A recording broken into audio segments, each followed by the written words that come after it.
نحمد ونصلی علی رسول الکریم اما بعد فاعوذ باللہ من الشیطان الرجیم بسم اللہ الرحمن الرحیم قال النبی صلی اللہ علیہ وسلم واستقصر فیہ من اربع خصال خصلتین ترضون بہما ربکم فشہادۃ ان لا الہ الا اللہ وتستغفرون خصلتین لا غناء بکم عنہما فتسألون اللہ الجنہ وتعوذون به من النار او کما قال علیہ الصلاۃ والسلام صدق اللہ العظیم یا رب صلی وسلم دائما ابدا علی حبیبک خیر الخلق کلہم اللہم صلی علی محمد وعلی آل محمد کما صلیت علی ابراہیم وعلی آل ابراہیم انک حمید مجید اللہم بارک علی محمد وعلی آل محمد کما بارکت علی ابراہیم وعلی آل ابراہیم انک حمید مجید۔ میرے انتہائی واجب الاحترام بزرگان دین، بزرگان اسلام، سامعین، حاضرین، ناظرین، رمضان المبارک کا خیر و برکت والا مہینہ ہے۔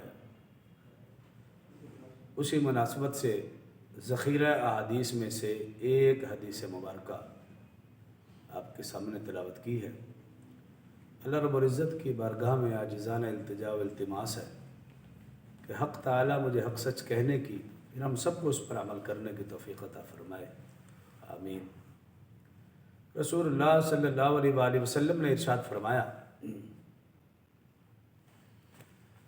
وَاسْتَقْصِرُوا فِيهِ مِنْ أَرْبَعِ خِصَالٍ، رمضان المبارک میں 4 چیزوں کی کثرت کا حکم دیا رسول اللہ صلی اللہ علیہ وسلم نے۔ خصلتین ترضون بہما ربکم، 2 چیزوں سے تم اپنے اللہ کو راضی کرو۔ نمبر 1 فشہادۃ ان لا الہ الا اللہ، نمبر 2 فرمایا وتستغفرون، کلمہ طیبہ کی کثرت، اور دوسرا استغفار کی کثرت، اور پھر فرمایا وخصلتین لا غناء بکم عنہما، 2 چیزوں کو تم کبھی بھی نہ چھوڑنا۔ پہلی چیز فرمائی فتسألون اللہ الجنہ، تم اللہ سے جنت کا سوال کرتے رہنا، وتعوذون به من النار، اور تم جہنم سے پناہ مانگتے رہنا۔ ان 4 باتوں کا حکم دیا رسول اللہ صلی اللہ علیہ وسلم نے کہ یہ 4 چیزیں کثرت سے کریں۔ پہلی چیز فرمائی کلمہ طیبہ لا الہ الا اللہ۔ حدیث مبارکہ میں ہے رسول اللہ صلی اللہ علیہ وآلہ وسلم نے ارشاد فرمایا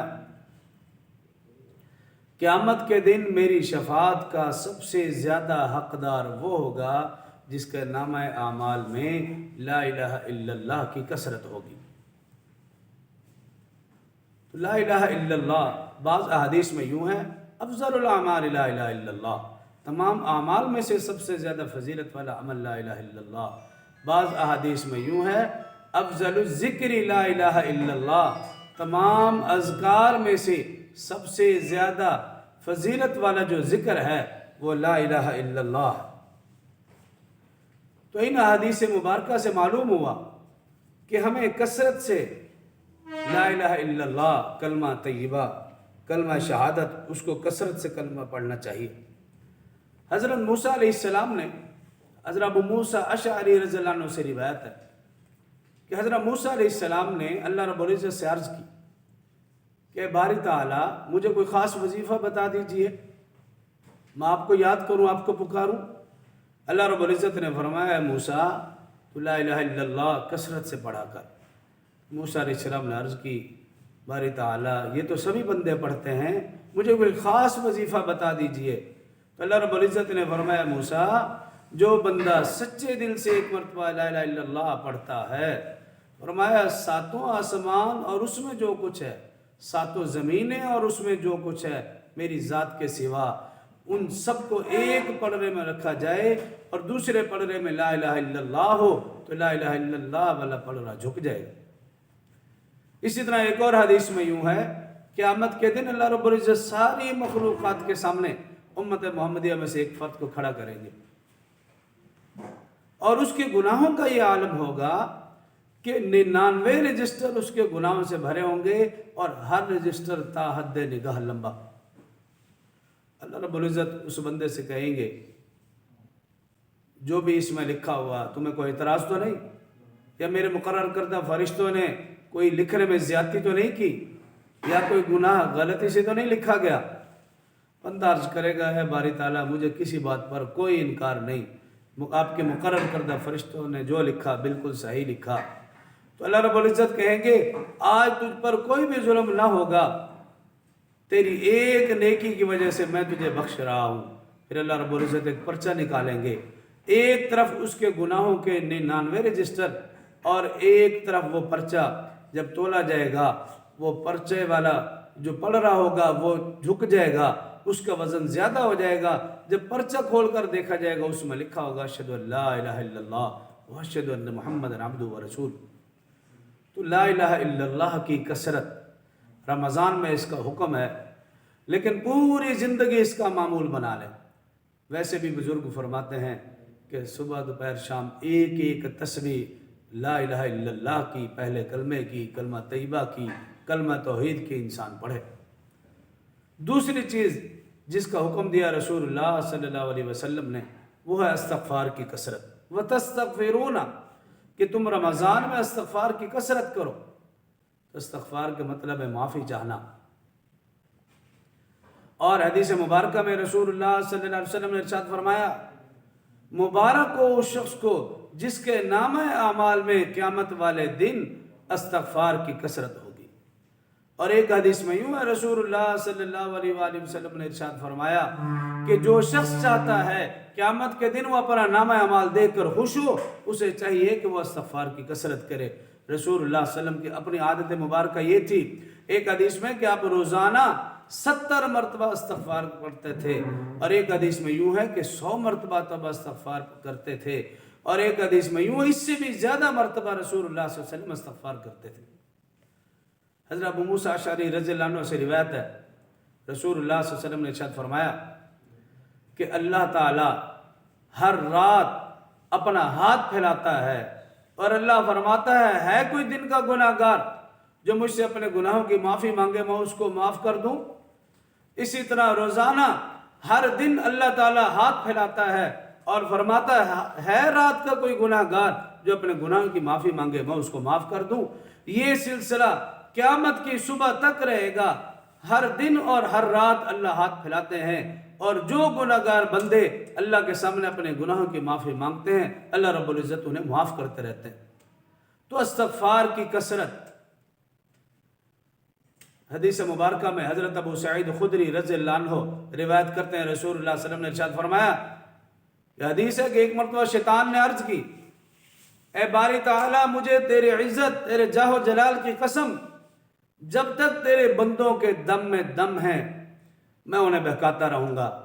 اللہ نے فرمایا شیطان سن، مجھے بھی میرے عزت اور جاہ و جلال کی قسم جب تک میرے بندے مجھ سے معافی مانگتے رہیں گے میں ان کو معاف کرتا رہوں گا۔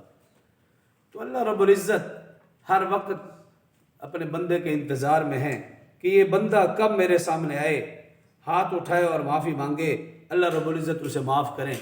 ایک یہ ہے کہ توبہ استغفار کی کثرت اپنے لیے، اور دوسرا والدین کے لیے جن کے والدین اس دنیا سے گزر گئے، کیونکہ ایک حدیث مبارکہ میں حضرت ابو ہریرہ رضی اللہ عنہ سے روایت ہے رسول اللہ صلی اللہ علیہ وسلم نے ارشاد فرمایا جب جنت میں جائیں گے ان کا ایک درجہ بڑھے گا، وہ جنتی خوش ہوں گے اور اللہ سے پوچھیں گے یہ ہمارا درجہ کیسے بڑھا؟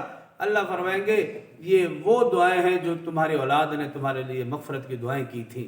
ایک حدیث میں یوں ہے کہ جب کچھ لوگ قیامت والے دن اپنا نامہ اعمال لے کر اللہ کے سامنے پیش ہوں گے ان کے ساتھ نیکیوں کے پہاڑ ہوں گے، تو وہ بندے عرض کریں گے باری تعالیٰ ہم نے تو اتنی نیکیاں نہیں کی تھیں، یہ نیکیوں کے پہاڑ کہاں سے ہے؟ اللہ فرمائیں گے یہ وہ تمہاری اولاد ہے جو تمہارے لیے انہوں نے مغفرت کی دعا کی تھی۔ تو جہاں ہم اپنے لیے توبہ استغفار کریں وہاں ہم اپنے مرحوم والدین کو بھی ان دعاؤں میں یاد رکھیں۔ تو دوسری چیز ہے استغفار کی کثرت۔ تو تیسری چیز فرمائی رسول اللہ صلی اللہ علیہ وسلم نے جنت کی طلب، فَتَسْأَلُونَ اللَّهَ الْجَنَّةَ، اور رسول اللہ صلی اللہ علیہ وسلم خود بھی دعا کیا کرتے تھے اللہم انی اسألک الجنہ، جنت کا سوال کرتے تھے۔ اور قرآن پاک میں ہے کہ سب سے بڑی جو نعمت ہے وہ جنت ہے، اور پھر جو جنت کے اندر نعمتیں ہیں، حدیث مبارکہ میں وہ ایسی نعمتیں ہیں آج تک کسی آنکھ نے ان نعمتوں کو دیکھا نہیں، کسی کان نے سنا نہیں۔ اور پھر فرمایا رسول اللہ صلی اللہ علیہ وسلم نے وہ ایسی نعمتیں ہیں، ان نعمتوں کا تصور کسی کے دل اور کسی کے خیال میں بھی پیدا نہیں ہوا۔ تو ایسی بڑی نعمت اور ایسی بڑی جنتیں، اور قرآن پاک میں ہے مثل الجنت التی وعد المتقون فیہا انہار، کہ جنت میں 4 نہریں ہیں، دودھ کی، شہد کی، شراب کی اور پانی کی۔ حدیث مبارکہ کا مفہوم یوں ہے کہ وہ چاروں نہریں ایسی ہیں کہ ہر جنتی کے گھر کے آگے سے گزر رہی ہوں گی۔ اور پھر اس کے ساتھ ساتھ رسول اللہ صلی اللہ علیہ وسلم نے ارشاد فرمایا، حضرت جابر رضی اللہ عنہ کی روایت ہے کہ جب جنتی جنت میں جائیں گے، وہ کھائیں گے، وہ پیئیں گے، لیکن نہ پیشاب ہوگا، نہ پخانہ ہوگا، نہ تھوک ہوگی، نہ ہی ناک صاف کرنے کی ضرورت ہوگی۔ صحابہ کرام نے عرض کیا رسول اللہ صلی اللہ علیہ وسلم تو پھر کھانے کا فضلے کا کیا بنے گا؟ رسول اللہ صلی اللہ علیہ وسلم نے فرمایا وہ ڈکار سے خارج ہو جائے گا، اور فرمایا جو جنتی کو پسینہ آئے گا اس پسینے کی خوشبو جنت کی مشک سے بھی زیادہ مہک رہی ہوگی، اور فرمایا کہ جنتی کے ہر سانس کے ساتھ سبحان اللہ اور الحمدللہ کے الفاظ جاری ہوں گے۔ اور حدیث مبارکہ میں کہ جب جنتی جنت میں داخل ہوں گے ان کو محلات ملیں گے، ان محلات کے متعلق فرمایا رسول اللہ صلی اللہ علیہ وسلم نے ان محلات کی 1 اینٹ سونے کی، 1 اینٹ چاندی کی، اس کا گارا کستوری کا، مٹی زعفران کی، برتن سونے چاندی کے ہوں گے، اور حضرت آدم علیہ السلام کے ہم شکل ہوں گے، اور ان کا قد کاٹ بھی حضرت آدم علیہ السلام کی طرح 60 گز کا ہوگا۔ اور رسول اللہ صلی اللہ علیہ وسلم نے فرمایا جو جنتی جنت میں داخل ہوں گے نہ ان پر کوئی خوف ہوگا، نہ غم ہوگا، نہ پریشانی ہوگی، نہ تکلیف ہوگی، اور جو ایک مرتبہ جنت میں چلا گیا ہمیشہ کے لیے اس میں رہے گا، کبھی بھی جنت سے باہر نہیں آئے گا۔ اور ایک حدیث میں یوں فرمایا رسول اللہ صلی اللہ علیہ وسلم نے جو سب سے ادنا جنتی ہے اس کی جنت ہماری دنیا سے 2 گنا بڑی ہوگی۔ تو ایسی جنت کا سوال، اس کا حکم ہے کہ رمضان المبارک میں ایسی جنت مانگو۔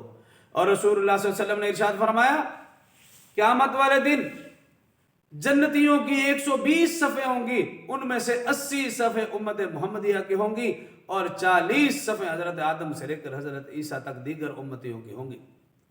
تو تیسری چیز ہے جنت کا سوال۔